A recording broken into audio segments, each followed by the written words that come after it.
As we come to Psalm 35, we come to a psalm that causes people a lot of problems.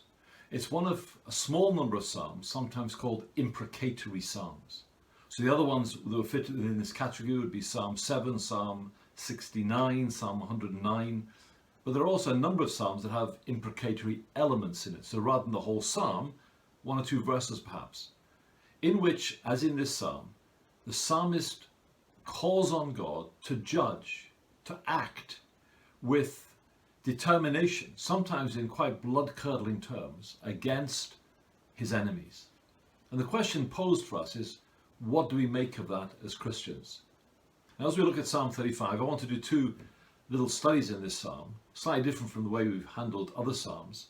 In this first little session, I'd just like to think about from this psalm the implications of these imprecatory psalms. And then next time we'll look at this particular psalm and how it's structured and what are the main elements in it. What do we do with these psalms where the psalmist calls on God to come and act robustly, almost violently, against his enemies? Let me mention a few things to you. First of all, it's important to notice that I think all the imprecatory psalms are by David. Now that helps us see things in balance.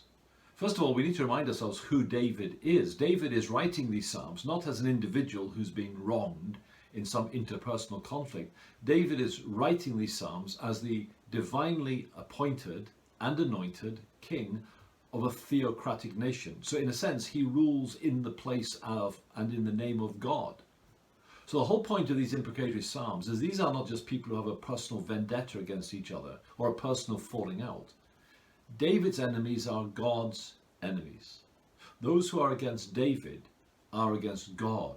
We must never forget that. This is not David trying to get some personal revenge on someone who's done him wrong or fallen out with him. This is David asking God to act against God's enemies. If they're against David, they're against God. That's the view here. We also need to bear in mind that David, in many times in his life, exercised great restraint and patience and forgiveness. Think of the times when he could have taken Saul's life, when Saul had already been rejected by God. David had already been anointed as his successor. David could have taken matters into his own hands, and he could have put Saul to death on more than one occasion, and he didn't. So David doesn't take action himself. He leaves this action to God, to do it in a righteous, truthful, and upright way. But the other thing I want you to notice from here is how David wants to take action, or how David wants God to take action against his enemies. I want you to notice in Psalm 35, in verses 5 and 6, he calls on the angel of the Lord to drive the enemies away and to pursue them. Now, if you remember in Psalm 34, David testifies that the angel of the Lord encamps around those who fear him. So in Psalm 34, the angel of the Lord protects his people. In Psalm 35, the angel of the Lord punishes his enemies. And who is the angel of the Lord? Well, there's no doubt about it. In the Old Testament, the angel of the Lord is what we call a Christophany. It's a pre-incarnate appearance of Jesus Christ. And although he doesn't appear personally, visibly, physically in these Psalms, what David is actually praying is, God, judge these people through the one that you have appointed to be judged, even Jesus. And you know, the angel of the Lord does some pretty blood-curdling things in the Old Testament. He wipes out whole armies. He puts to death many Hebrew people because of their sin. And the angel of the Lord is Jesus, the appointed judge against sin and against sinners.